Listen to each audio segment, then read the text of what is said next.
Abre comigo a sua Bíblia, ou liga, né, a sua Bíblia, alguns usam a Bíblia no celular, em Marcos capítulo 1. Nós estamos bem no início do Evangelho de São Marcos, quando Jesus começa a pregar.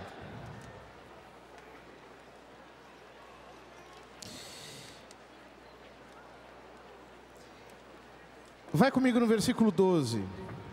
São Marcos é um evangelho um pouco mais resumido. Ele é mais direto, mais objetivo. Vai direto ao assunto. E diz São Marcos: e logo o Espírito o impeliu para o deserto.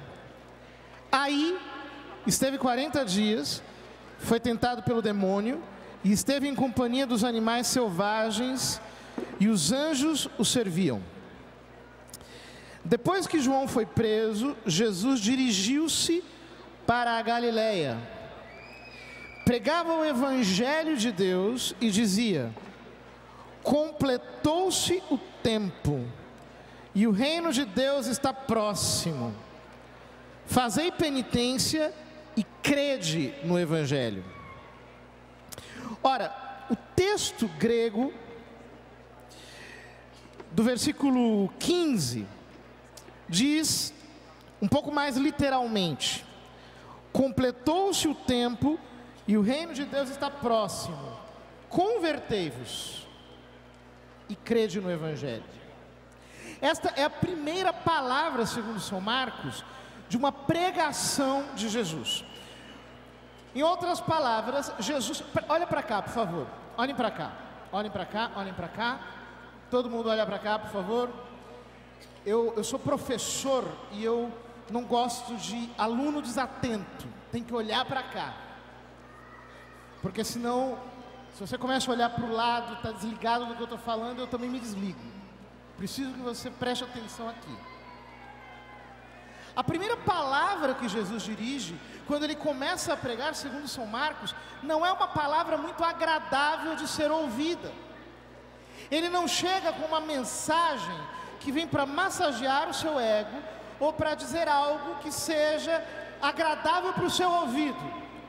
Jesus começa dizendo isso: o tempo está acabando, o tempo está completo, está esgotado, acabou. O reino de Deus, o domínio de Deus, a soberania de Deus está perto de nós. Ele vai intervir e Ele vai tomar conta de tudo. Está chegando o dia em que Ele vai realizar todos os seus planos e aquilo que Ele quer.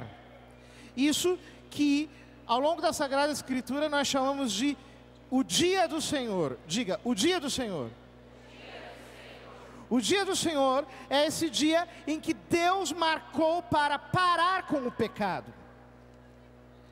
Por enquanto você e eu somos fracos, somos pecadores, e desgraçadamente nós ainda caímos e ainda muitas vezes consentimos em algo que é contra a vontade de Deus. Mas Deus não ama o pecado, Ele não tolera o pecado, Ele abomina o pecado, e Ele marcou um dia em que Ele vai parar com o pecado na história da humanidade. E esse dia é aquilo que a Bíblia chama de o dia do Senhor, o dia em que Deus vai chegar rasgando e vai acabar com isso. Ora, Jesus está dizendo: o tempo está completo, o tempo está acabando, o reino de Deus não está longe, o reino de Deus está perto. E porque o reino de Deus está perto, porque o dia do Senhor está perto, convertei-vos e crede no Evangelho. Convertei-vos. A palavra grega aqui utilizada é a palavra metanoite. Jesus está dizendo isso, metanoite. E o que significa metanoite? Metanoite é o imperativo de duas palavras que formam uma só no grego. Nous, mente, inteligência, e metá, mudança, ultrapassagem.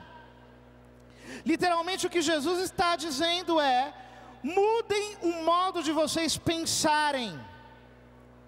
Mudem a cabeça de vocês, mudem a mente de vocês.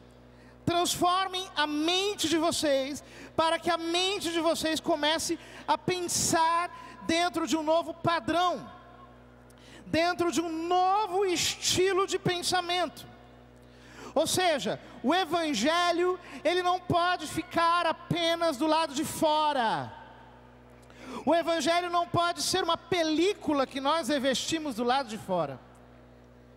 São Marcos conta, lá no capítulo 15 do seu Evangelho, bem mais adiante, naquela cena em que Jesus é preso, que havia um jovem que estava acompanhando aquela cena de longe.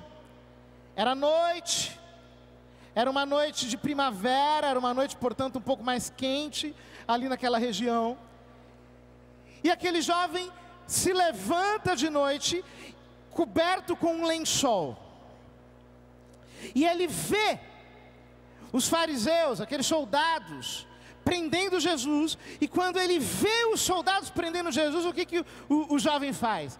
Ele sai correndo, pega um lençol, ele solta o lençol e consegue escapar.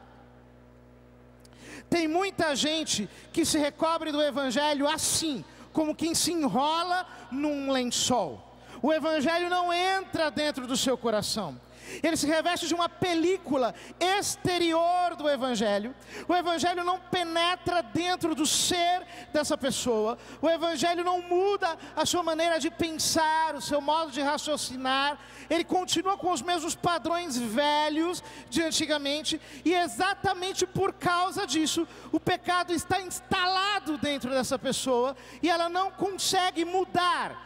Não adianta, ela não consegue mudar. Por quê? Porque ela ainda não se converteu verdadeiramente. Ela ainda não nasceu de novo verdadeiramente. A graça do novo nascimento está bloqueada dentro dessa pessoa.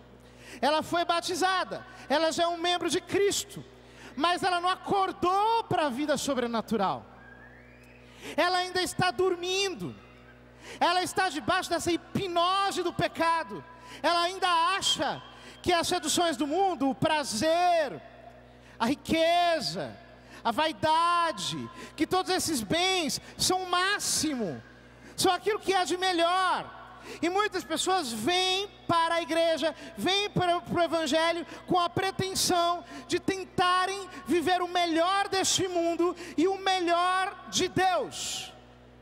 Mas eu quero te dizer hoje que isto é impossível. Não dá para viver o melhor deste mundo e o melhor de Deus. Não dá para compatibilizar as duas coisas. Nós não conseguimos compatibilizar as duas coisas. E nós precisamos que esta graça do novo nascimento seja desbloqueada dentro de nós. Nós precisamos acordar para a realidade da vida sobrenatural.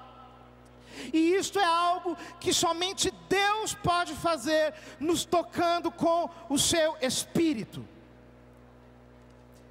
Só quando a voz de Jesus chega em você, e a voz de Jesus entra em você, dizendo: converte-te, acorda, fica desperto dessa hipnose, desta sedução do pecado. É apenas aí que você acorda e que você vem para Deus com toda a fome do seu coração, com todo o desejo do seu coração. Conversão não é algo que você produz, é algo que Deus produz em você pela sua graça. E se você está aqui nessa tarde, eu tenho algo para te dizer. Deus está derramando sobre você a graça da conversão. Ele quer que a sua voz chegue no fundo de você, no fundo do seu ser. Por isso eu te digo, com a autoridade de Jesus Cristo, desperta, acorda. Chegou na hora de assumir essa nova natureza da vida de Deus em você. Muitas pessoas, ainda conservam aquela natureza do homem velho, do homem pecador, e não conseguem entrar numa nova dimensão. E o que acontece com essas pessoas? Veja, se você pega um porco, e se você lava o porco volta para a lama, porque a natureza do porco é ser sujo. Se você pega um gato e suja um gato, o gato vai para um canto e ele começa a se lamber, e dentro de alguns minutos ele está completamente limpo, porque é da natureza do gato ser limpo. Nós precisamos entender isso. O porco pode se confessar, pode vir para a igreja, pode fazer o que for, mas enquanto ele não nascer de novo verdadeiramente, ele vai se sujar a vida dele inteira, porque o pecado está impregnado no seu modo de ser. Somente a graça pode nos regenerar, de tal modo que a limpeza da santidade seja para nós a nossa nova natureza, a natureza de Deus, a natureza de quem vive de verdade para o Evangelho. Conversão não é uma mudança exterior de um comportamento plástico que se vê do lado de fora. Conversão é uma mudança de natureza. Diga, conversão é uma mudança de natureza. Ou seja, São Pedro, quando diz lá na sua segunda carta que nós recebemos a natureza divina, nós somos participantes da natureza divina. Quando Jesus diz, no capítulo 15 do Evangelho de São João, que Ele é a videira verdadeira e nós somos os ramos, que Ele nos enxertou na sua própria vida, na própria vida de Deus, o que Ele está dizendo é que Deus nos emprestou, Ele nos doou, Ele nos concedeu a vida dEle, a natureza dEle, para que nós pudéssemos viver uma vida de santidade na sua presença. Isto não é algo que simplesmente você faz, é algo que Deus realiza em você. Qual que é o nosso problema? O nosso problema é que, lamentavelmente, nós não damos espaço para que a palavra de Deus entre em nós e nos transforme verdadeiramente. Quando você entende o que eu estou falando, você entende exatamente o que Jesus diz em João capítulo 6, versículo 56, quando Ele afirma: as palavras que eu vos tenho dito são espírito e vida. Diga, as palavras que eu vos tenho dito são espírito e vida. Repitam com força isso. As palavras que eu vos tenho dito são espírito e vida. É por isso que Jesus mandou os apóstolos pregarem a palavra, porque a fé vem pelo ouvir. E é quando você escuta a palavra, que esta palavra viva e eficaz de Deus entra em você e opera uma cirurgia de transformação. Esta palavra corta você por dentro. São Paulo diz em Hebreus 4:12 que a palavra de Deus é viva e eficaz, é mais cortante e penetrante que uma espada de dois gumes, que separa, divide a alma do espírito. Quando a palavra entra em você, ela provoca em você isso que no Evangelho é chamado de conversão, porque a palavra de Deus é viva e eficaz. Quando a palavra é pregada, ela entra e ela desenraiza o homem velho. Quando a palavra é pregada, ela produz em você a sua própria vida. Quando a palavra entra em você, ela produz uma transformação que só ela pode operar. Por isso não adianta você ficar andando de um lado para o outro. Você tem que aprender a ouvir a palavra verdadeiramente no seu coração e deixar Deus te transformar por dentro, porque só Ele pode fazer isso. Ninguém mais pode realizar isso. A conversão é uma obra que Ele opera. Nós conseguimos cooperar com Ele na obra da nossa conversão, quando nós abrimos o nosso coração para ouvir a sua palavra. E é por isso que a palavra do Senhor diz: não endureçais o vosso coração.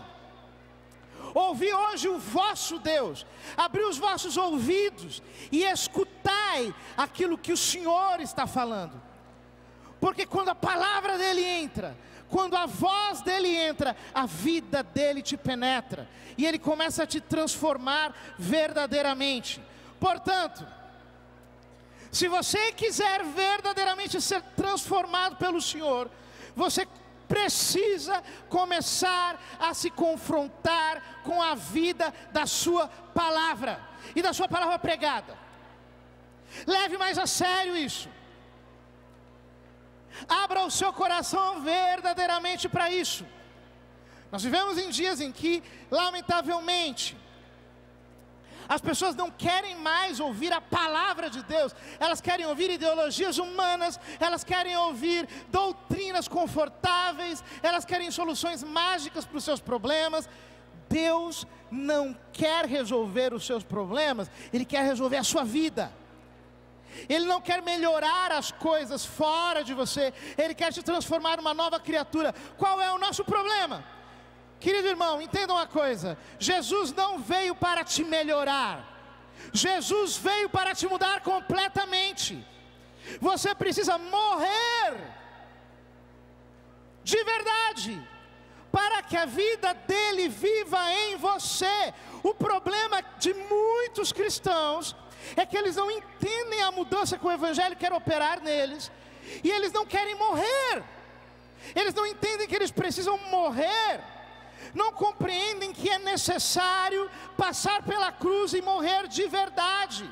A maior parte das pessoas quer apenas Jesus como algo para melhorá-lo, uma espécie de cereja do bolo. Entenda uma coisa: Jesus tem que deixar de ser o seu tempero e Ele tem que começar a ser o seu pão.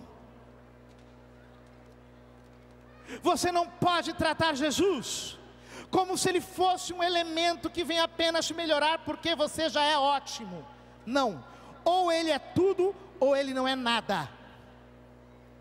Ou Ele é a razão de ser de cada coisa, ou Ele não é nada. Jesus precisa definir as músicas que você escuta, as companhias com que você anda, o conteúdo das suas conversas, os sites pelos quais você trafega. Jesus precisa definir a roupa que você usa. Jesus precisa definir cada gosto do seu ser.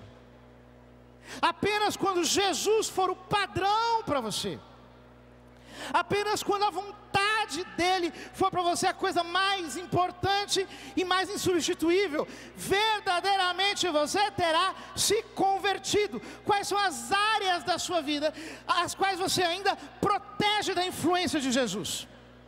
Você diz: olha, tudo bem, eu sou cristão, mas eu também gosto de escutar isso aqui, eu também gosto de ir naquele lugar, mas eu também gosto dessa companhia. Eu sou cristão, mas eu tenho meu pecado de estimação, eu tenho aquela situação que eu ainda mantenho sob o domínio do diabo. Quais são as áreas da tua vida em que Jesus ainda não é Senhor? Isso tem que mudar hoje. Escuta o que eu estou falando. Eu não sei quantos dias você ainda tem de vida. Pode ser que o Senhor te recolha muito antes do que você imagina, e esta seja a última oportunidade que Deus está te dando para você se converter. Tive um aluno meu que morreu algumas semanas atrás com uma pneumonia. Pegou uma pneumonia, 24 anos de idade. Começou a tomar antibióticos, os antibióticos não conseguiram matar a bactéria, morreu.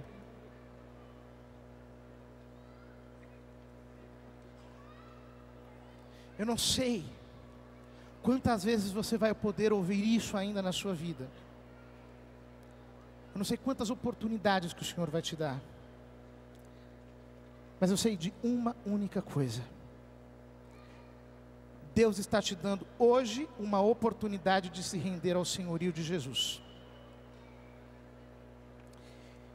Hoje é o dia da salvação. Qual é o pecado que você tem que entregar? Ei!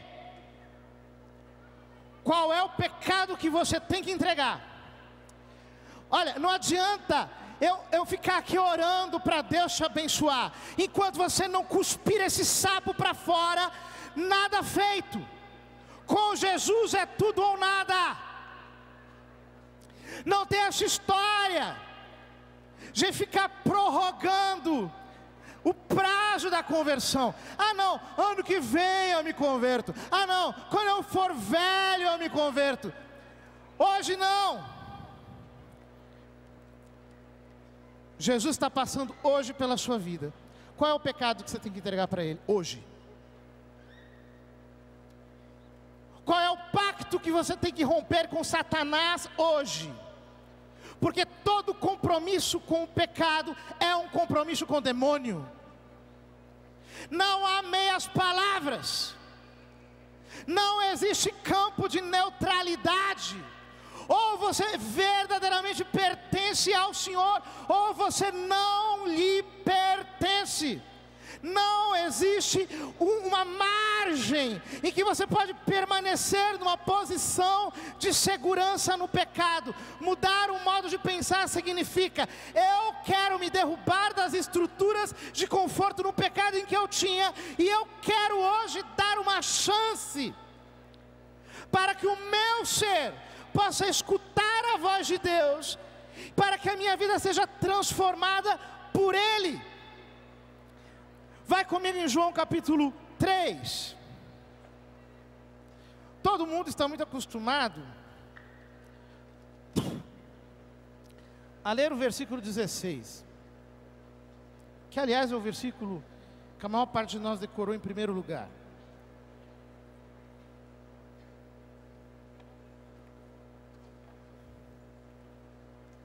Com efeito, de tal modo Deus amou o mundo, que Ele deu seu Filho único, para que todo o que nele crer não pereça, mas tenha vida eterna. Pois Deus não enviou o Filho ao mundo para condená-lo, mas para que o mundo seja salvo por Ele. Quem nele crê não é condenado, mas quem não crê já está condenado, porque não crê no nome do Filho único de Deus. Mas, versículo 36 diz: aquele que crê no Filho tem a vida eterna. Quem não crê no Filho não verá a vida, mas sobre ele pesa a ira de Deus. Repita isso: aquele que crê no Filho. Repitam com força: aquele que crê no Filho. Mais forte ainda: aquele que crê no Filho tem a vida eterna. Quem não crê no Filho não verá a vida, mas sobre ele pesa a ira de Deus. Pense um pouco no que Jesus está dizendo nessa frase, porque hoje em dia se prega um Deus que Ele é tolerante demais. Parece que não... Ontem mesmo eu vi isso, né? Ah não, Deus é amor. Deus é amor, então o importante é pregar que Deus é amor. Espera aí, escuta aqui. Eu vou te dar um exemplo chocante, mas você precisa entender isso. Digamos que você tem uma filhinha pequena, e que esta filhinha seja estuprada e morta por um homem, e este homem for julgado num tribunal. E quando ele for julgado nesse tribunal, o juiz disser assim: ah, não tem problema, tadinho, ele só cometeu um erro de alguns minutos. Você, como mãe, acharia isso bom e justo? Sim ou não? Sim ou não? Por quê? Sobre a vida daquele assassino estuprador, pesa a sua ira.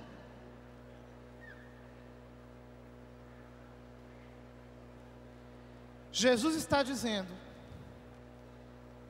que sobre a vida de quem não crê no Filho, nele, pesa a ira de Deus. Pesa o juízo de Deus.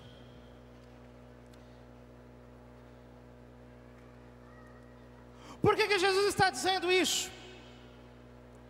Porque é verdade que a salvação é gratuita, mas isto não significa que a salvação não custou nada, porque para nos salvar, o Pai fez com que todos os castigos pelos nossos pecados caíssem sobre a ira dele no seu Filho crucificado no alto da cruz.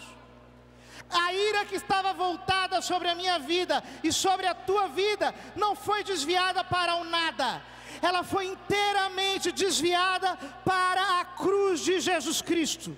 Ele chamou para si a ira de Deus sobre os nossos pecados. São João diz na sua primeira carta de São João, no capítulo 2: filhinhos meus, isto vos escrevo para que não pequeis. Mas se alguém pecar, temos um intercessor junto ao Pai, Jesus Cristo o justo. Ele é a vítima de expiação pelos nossos pecados, e não somente pelos nossos, mas também pelos de todo o mundo. Ou seja, os nossos pecados foram punidos em Jesus. Ele assumiu sobre si o peso da ira devida aos nossos pecados. Portanto, meu querido irmão, crer em Jesus significa entender que Ele morreu no meu lugar e no seu lugar, que aquele era o nosso lugar, que aquele era o castigo que estava reservado para nós, como pecadores, e que nele nós temos uma nova chance, e a chance que Deus nos dá em Cristo chama-se conversão. Nós precisamos romper definitivamente com a nossa vida velha, com o nosso pecado, e quebrar o nosso ser aos pés da cruz, verdadeiramente, com profundo e sincero arrependimento, com quebrantamento, com verdadeira humildade, sabendo que tudo aquilo que é salvação chega em nós por causa desse sangue derramado, por causa desse sacrifício realizado. Jesus, no alto da cruz, chamou sobre si a ira reservada sobre os nossos pecados. É por isso que quem se esconde nele é poupado da ira, mas quem nele não crê, quem está fora de Jesus, sobre este pesa a ira de Deus. Por isso que nós temos que pregar Jesus Cristo. Temos que pregar explicitamente a cruz de Jesus Cristo, porque ela é a salvação do pecador. Não há salvação operada de modo automático e fácil. Quem crê no Filho tem a vida. Esta é a palavra do Evangelho. Quem não crê, sobre ele pesa a vida de Deus. Você tem a chance de se entregar a Jesus, mas você não pode sonegar aos outros a chance de terem um encontro com Cristo. Quem não prega o Evangelho de Jesus Cristo será cobrado por causa disso. Deus não nos trouxe aqui para pregar a sabedoria do mundo, a sabedoria dos homens, mas a cruz de Cristo, que é escândalo para os judeus, insensatez para os pagãos, mas para aqueles que se salvam é a sabedoria de Deus. Eu preciso olhar para a cruz e entender que nele tudo está consumado. Ele assumiu o peso, o castigo, a punição pelos meus pecados. E quando eu creio nele, e quando eu sou batizado, e quando eu vivo nele,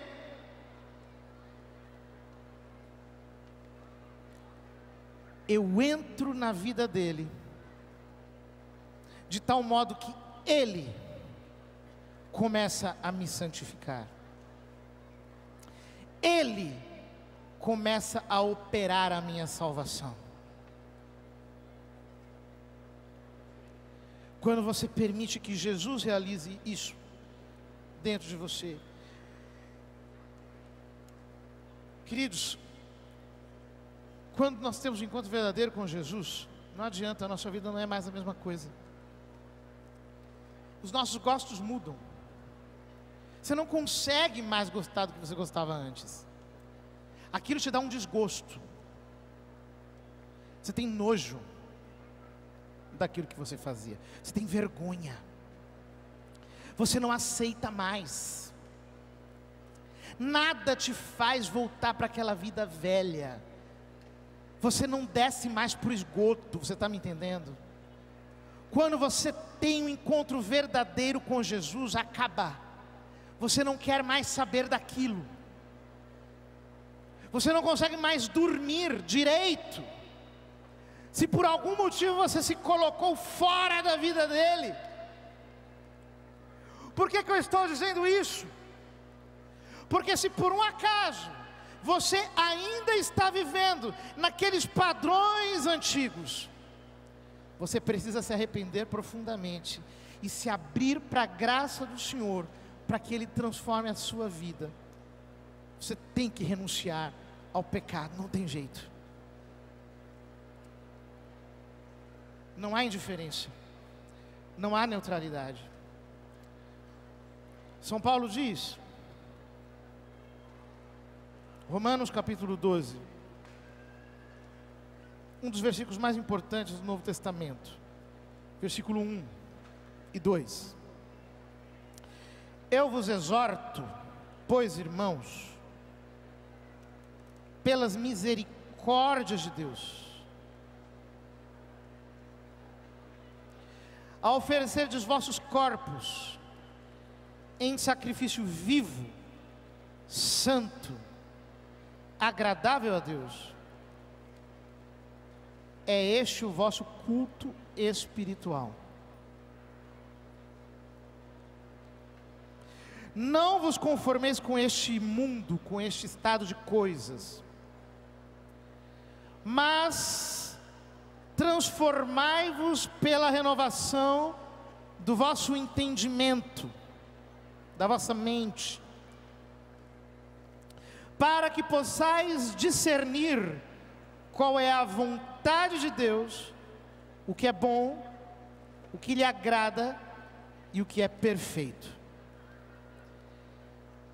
São Paulo está aqui descrevendo o mecanismo interior da conversão, quando ele diz: transformai-vos pela renovação da vossa mente. Ele está fazendo referência à mesma palavra que compõe metanoite, metanoia. Transformai-vos pela renovação do vosso nous, do vosso entendimento, da vossa mente, do vosso modo de pensar. Transformai-vos, metamorfoseai-vos pela renovação da vossa mente. Mas antes ele diz: eu vos exorto pelas misericórdias de Deus a oferecerdes vossos corpos como sacrifício vivo, santo, agradável a Deus. Este é o vosso culto espiritual. Ele está falando de um sacrifício vivo. No templo de Jerusalém havia 2 altares. Um altar na porta do templo, que era o altar do holocausto, Era ali que se matavam as vítimas que se ofereciam para Deus em sacrifício pelo pecado. E dentro do templo, diante dos santos, havia um outro altar, aonde se apresentavam a Deus os chamados sacrifícios pacíficos: pão, o óleo, as frutas, o azeite, aonde se apresentava não um sacrifício morto, mas um sacrifício vivo. O que São Paulo está dizendo aqui é que nós precisamos passar pelo sacrifício de Jesus, pelo sacrifício do holocausto, por aquilo que Ele realizou por nós no Calvário, entrar por este novo e vivo caminho, aberto pelo seu sangue, e chegar diante do Pai, com o véu rasgado, diante da sua presença, e entregar o nosso ser como um sacrifício vivo, derramado na presença dEle. Este é o nosso culto espiritual, a nossa vida entregue em oblação diante do Senhor. Você precisa derramar a sua vida diante do Senhor completamente, sem reservar nada para você. Queridos irmãos, eu me converti quando eu tinha 11 anos de idade, no dia 9 de fevereiro de 1992. Naquele dia eu entreguei a minha vida para Deus e eu nunca mais a quis de volta, porque quando Deus entra e nós temos um encontro com Ele, nós não queremos mais saber de outra coisa a não ser dEle 100%. Nós enxergamos o nosso pecado, nós vemos que nós não somos nada diante dEle, mas nós entregamos o nosso ser como um sacrifício vivo, puro, santo, espiritual na presença dEle. Ora, não se contente com um catolicismo light, com um catolicismo feito de concessões às modas, as preferências dos homens dos nossos dias. Aquilo que foi pecado para nossa avó é pecado para nós, e continuará sendo pecado daqui a 100 anos, porque a palavra de Deus não pode ser mudada. Alguém diz: os tempos são novos, os tempos mudaram. Os tempos podem mudar o quanto eles quiserem, mas Jesus Cristo é o mesmo ontem, hoje, sempre. Ninguém tira uma vírgula da palavra de Deus sem ser punido por isso. Nós não podemos negociar sobre o Evangelho, não dá para negociar pelo Evangelho. Lá no início da igreja, os santos mártires perdiam a vida, eles eram sacrificados porque não queriam oferecer uma colher de incenso para os ídolos, que eram demônios.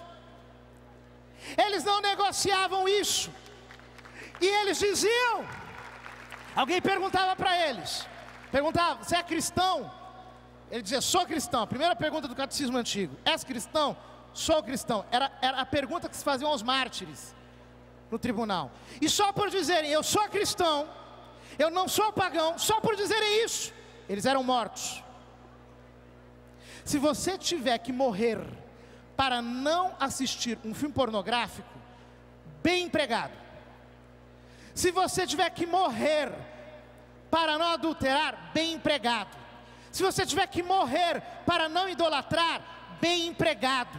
Se você tiver que morrer para não pecar, bem empregado, porque você morre e você acorda no céu.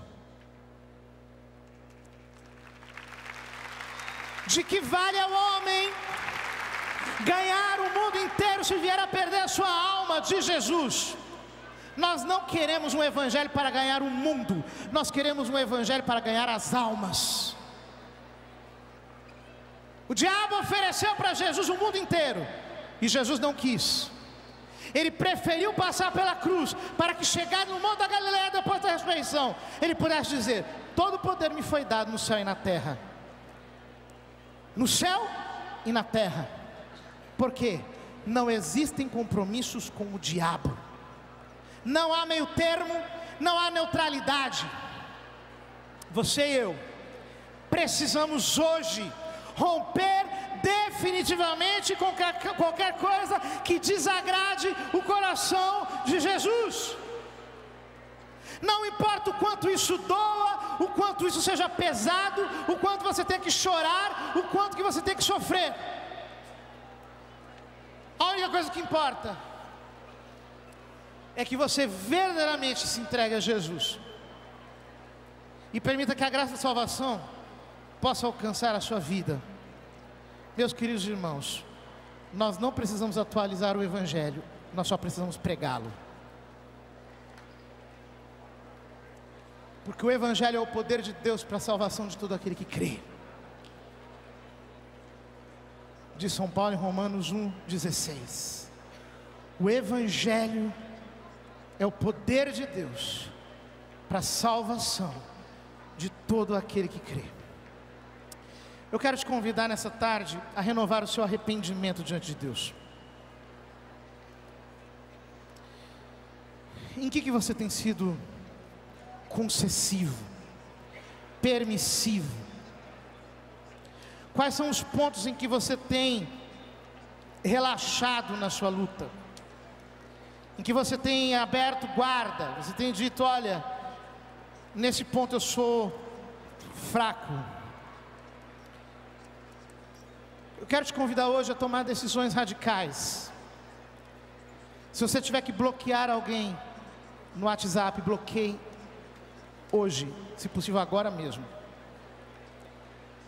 Se você tiver que deletar o contato de alguém, delete hoje, agora mesmo. Se você tiver que tirar drogas do seu bolso, não espere nenhum segundo.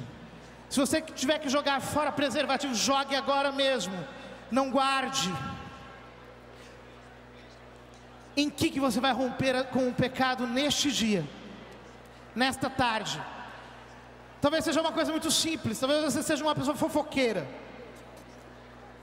e você precisa se arrepender disso. Você precisa entregar para o Senhor a sua língua e dizer para Jesus: Jesus, hoje eu não quero mais ser fofoqueiro. Jesus, hoje eu não quero mais ser essa pessoa irada dentro da minha casa que briga com todo mundo. Jesus, hoje eu não quero mais ser essa pessoa impiedosa, que não ora, que não se sacrifica. Eu te entrego essa diversão que eu tenho, que eu sei que você não gosta, que eu sei que o Senhor não quer saber. Eu quero te convidar, meu querido, a se arrepender.